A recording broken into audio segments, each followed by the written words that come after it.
वंदे मातरम सभी स्टूडेंट को जय हिंद। और मैं लेके आ चुका हूँ आपके सामने तीनों शिफ्टों का टॉप निचोड़। मेरे दोस्त अगर एसएससी एमटीएस का पेपर दे के आए हो तो देख लो, आपकी टॉप क्वेश्चन में आपके सामने लेके आ चुका हूँ। एसएससी एमटीएस के एक बेहतर सेशन लेके आया हूँ। तो एक बार लाइक शेयर सब्सक्राइब कर दे अपने YouTube channel are exam class को। भाई जो इंपॉर्टेंट क्वेश्चन आज के तीनों शिफ्टों में बने हैं वही हम लेके आ चुके हैं, और वो क्वेश्चन ही आपके पेपर में बने हैं, जहां से एक एक दो दो चार चार क्वेश्चन हर शिफ्ट से उठाकर लेके आया हूं। और पूरा पेपर देखिए कि कैसा पूछा गया आपसे। तो पहला क्वेश्चन आपके सामने देख लीजिए। जठर या शरीर के अन्य भीतरी भागों की जांच के लिए प्रयोग वाली एक तकनीकी, ठीक है, तकनीक के बारे में आपसे पूछ रहा है। ये एडोस्कोपी किस परिघटना पर आधारित है, ये आपको बताना है। तो हम क्या कहेंगे? पूर्ण आंतरिक परावर्तन, व्यक्तीकरण, वितरण या ध्रुवन।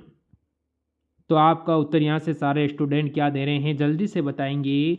तो सभी स्टूडेंट ऑप्शन नंबर ए पे जा रहे हैं, वो बिल्कुल सही है। क्वेश्चन नंबर 2, सूखी बर्फ किसका ठोस रूप है? सूखी बर्फ होती है वो किसका ठोस रूप है, ये आपको बताना है। ऑप्शन आता है कार्बन डाइऑक्साइड, पानी, वायु, नाइट्रोजन। 4 ऑप्शन आपके सामने हैं, एक आपका उत्तर बिल्कुल सही होता है। तो यहां से आप सभी मित्र कहोगे सर कार्बन, यानी ऑप्शन नंबर ए हमारा बिल्कुल सही है। चलो अगला क्वेश्चन देखो। धातु ऊष्मा और विद्युत की चालक होती है सिवाय किसके, ये आपको बताना है। तो क्या होगा आपका उत्तर? क्या एल्यूमिनियम की हो सकती है, आयरन की हो सकती है, विस्मत के, या सिल्वर के? आप क्या कहोगे मेरे भाई, यहाँ से आपका उत्तर क्या होने वाला है? तो बताएंगे सभी स्टूडेंट। यहाँ से आपका उत्तर होगा ऑप्शन नंबर कौन सा? सी बिल्कुल सही रहेगा। चलो बढ़ो एक और क्वेश्चन की ओर। आपके सामने आया है सूर्योदय की अवधारणा के संस्थापक कौन थे? सूर्योदय की अवधारणा है उसके संस्थापक कौन थे? अब यहाँ से आपका उत्तर क्या है, जल्दी से बताएंगे। एक ऑप्शन तो के जीत आपका हो नहीं सकता है। यहाँ से महात्मा गांधी हो सकता है, विनोबा भावे हो सकता है, जय नारायण प्रकाश ये भी नहीं होगा। अब 2 ऑप्शन में से आपको बताना है। तो सारे स्टूडेंट बताएंगे कि यहाँ से आपका उत्तर क्या होगा। तो आप सभी Mahatma Gandhi option number A पर चले जाओगे। चलो अगले क्वेश्चन पर। अगला क्वेश्चन कह रहा है ताल चेयर किसके लिए महत्वपूर्ण है? ताल चेयर है वो किसके लिए महत्वपूर्ण है, ये आपको बताना है। यहाँ से केबल उद्योग के लिए, भारी जल संयंत्र के लिए, जल विद्युत के लिए, किसके लिए, ये आपको बताइए। क्या कहोगे सभी? तो आप सभी स्टूडेंट यहाँ से कहोगे सर हमारा उत्तर होगा भारी जल संयंत्र। ऑप्शन नंबर बी हमारा बिल्कुल सही है। आगे बढ़ो। ईमेल में बीसीसी क्या होती है? आपको बताना है। ईमेल होती है उसमें बीसीसी क्या होती है? तो क्या कहोगे आप यहाँ से? तो आपका जल्दी से बताएंगे bank carbon copy, bank correct copy. यहाँ से आप कहोगे आगे blight copy to copy, blight carbon copy. तो यहाँ से हमारा उत्तर क्या होगा, सारे स्टूडेंट बताएंगी। तो आप कहेंगे सर ऑप्शन नंबर डी हमारा बिल्कुल सही है, यहाँ से ब्लाइट कार्बन कॉपी। आगे बढ़ो। देखो एलिफेंटा के प्रसिद्ध शैलकृत मंदिरों का श्रेय किसे दिया गया है? तो एलिफेंटा है उसके जो प्रसिद्ध शैलकृत मंदिर है, आपको पता है मंदिरों के बारे में आपसे पूछा गया है। तो आप क्या कहोगे? पल्लवों को, चोलों को, राष्ट्रकूटों को और चालुक्यों को। तो किसको दिया गया है? श्रेय दिया गया है तो चालुक्य वंशों को दिया गया है।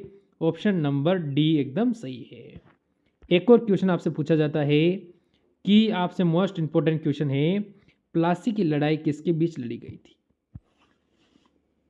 तो प्लासी की लड़ाई है ये मोस्ट इंपोर्टेंट होती है क्योंकि ये 1757 में लड़ी गई थी। सन पूछे आपको 1757। अब ये मीर कासिम और रॉबर्ट क्लाइन, मीर जफ़र और रॉबर्ट क्लाइन, सिराजुद्दौला और रॉबर्ट क्लाइन, या इनमें से कोई नहीं।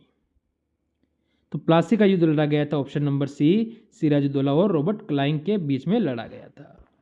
आगे बढ़ो, किस गवर्नमेंट ऑफ इंडिया एक्ट द्वारा केंद्र में वैध शासन लागू किया गया है? वैध शासन आपसे पूछा गया है, तो आप क्या कहोगे?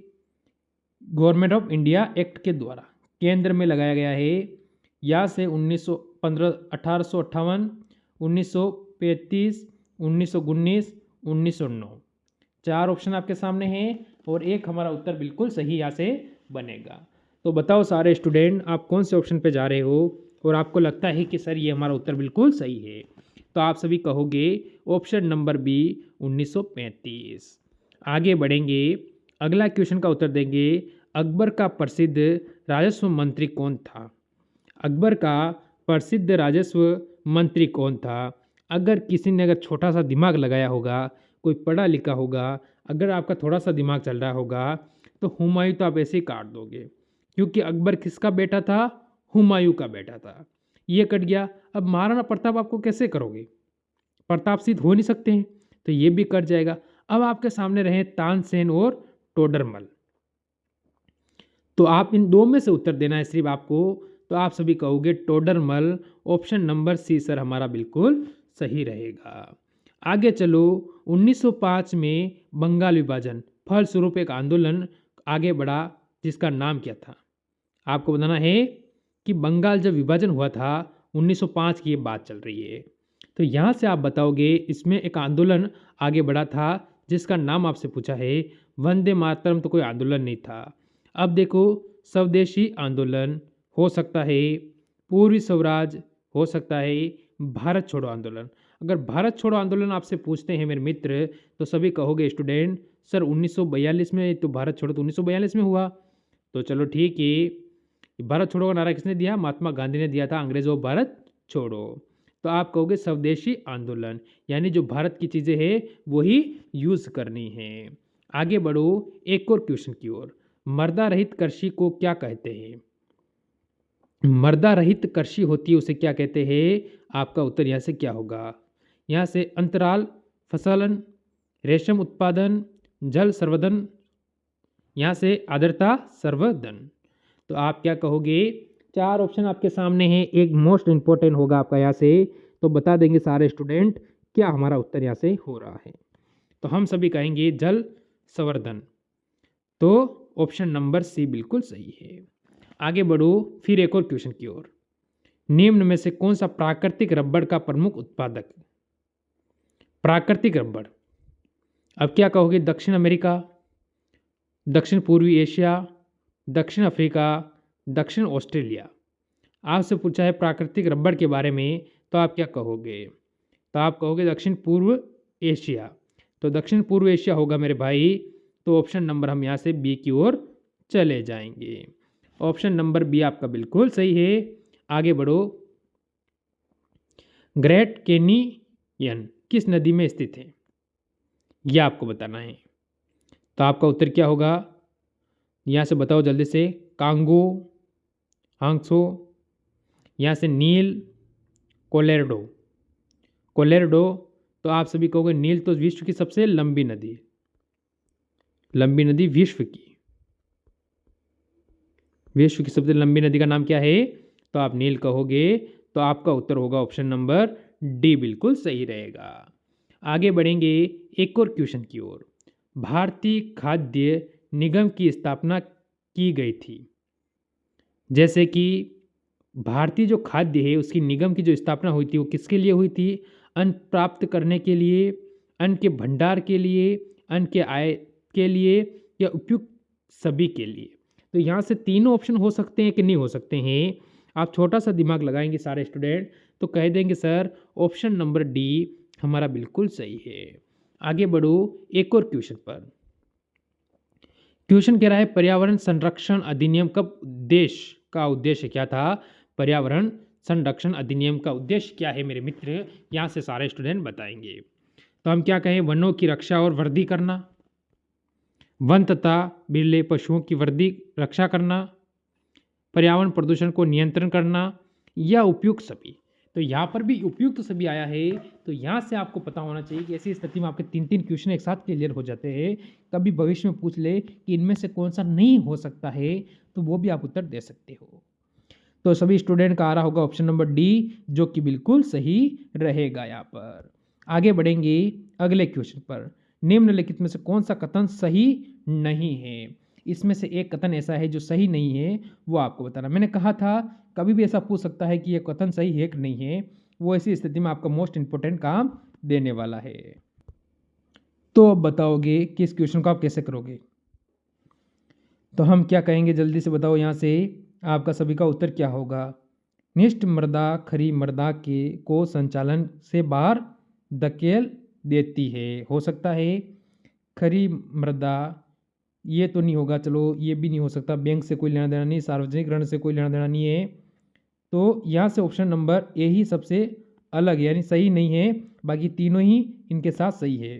तो हमें वैसे ही देखते ही पता चल गया, तो आगे हमें देखने की ज़रूरत नहीं पड़ती। अब देखेंगे, इसका उत्तर देंगे। रजिस्टर उच्च गति स्मृति तत्व हैं जो स्थित होते हैं। इसके बारे में पूछ रहा है हमें, तो हमारा क्या होगा? यहाँ से सभी मित्र उत्तर देंगे। तो यहाँ से हो सकता है स्मृति में, इसके बाद सीपीयू में, आईओ यूनिट में, रोम। तो आखिरकार आपका उत्तर क्या होगा, यहाँ से बताएंगे। तो यहाँ से सारे स्टूडेंट अगर जा रहे हैं ऑप्शन नंबर बी की ओर, सीपीयू में, तो बिल्कुल सही है। आगे बढ़ो एक और क्वेश्चन पर। लोकसभा के अध्यक्ष तब पद पर रहता है जब तक, क्या होता है ये आपको बताना है। ये लोकसभा का जो अध्यक्ष है, जो वर्तमान अगर आपसे पूछे तो कौन है, आप कहोगे ओम बिरला। ओम बिरला, जो कि कोटा का सांसद है। राजस्थान में कोटा जो शिक्षा नगरी है ना, वहाँ के सांसद है। तो अब आप बताओ यहाँ से क्या होगा? लोकसभा का विघटन ना होना हो जाए, ये तो कोई उत्तर नहीं होता इसका, वैसे ही काट दो। लोकसभा का कार्यकाल समाप्त हो जाए, तो ये भी यहाँ से मेरे को ऐसा कोई उत्तर लग नहीं रहा है, ठीक है, तो ये भी आप काट सकते हो। अगले मंत्रिपरिषद का गठन हो जाए, ये भी कोई उत्तर नहीं लग रहा है। आगे आ जाओ। अगली लोकसभा का गठन ना हो जाए, तो आप यहाँ से ऑप्शन नंबर डी पे जा सकते हो, जो बिल्कुल सही है। आगे बढ़ो। भारतीय संविधान में शामिल नीति निर्देश सिद्धांत किससे संविधान से प्रेरित हैं?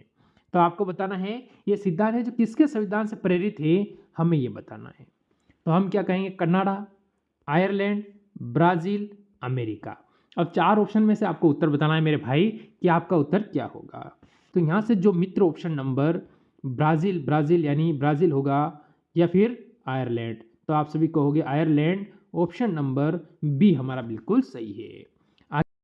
देखिए अगला क्वेश्चन। सुल्तान अजलान शाह कब 2018 जीता था? और 2018 में किसने जीता था, ये आपसे पूछ रहा है। तो आप क्या कहोगे? 2018 में भारत ने, हॉलैंड ने, ऑस्ट्रेलिया ने, जर्मनी ने। आखिरकार ये कब किसने जीता था 2018 के अंदर?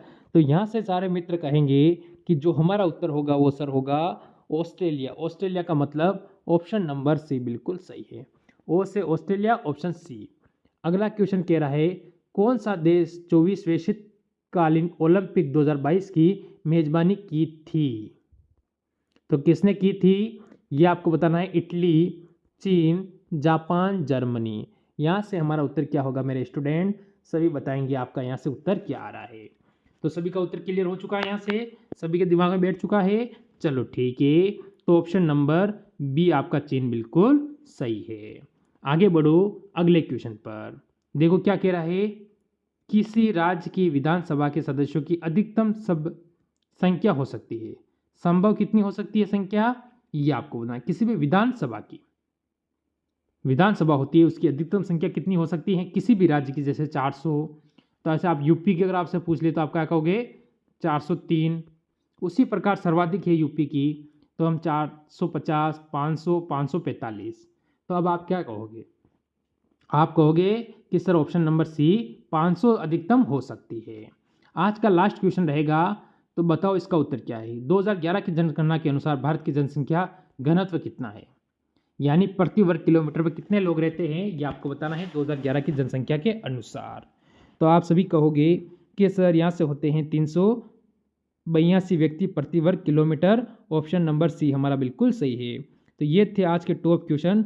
सारे मित्र कमेंट करेंगे कैसी लगी क्लास। अच्छी लगी हो तो मिलते हैं कल नेक्स्ट इसी समय एक और क्लास के साथ। सभी को जय हिंद जय भारत।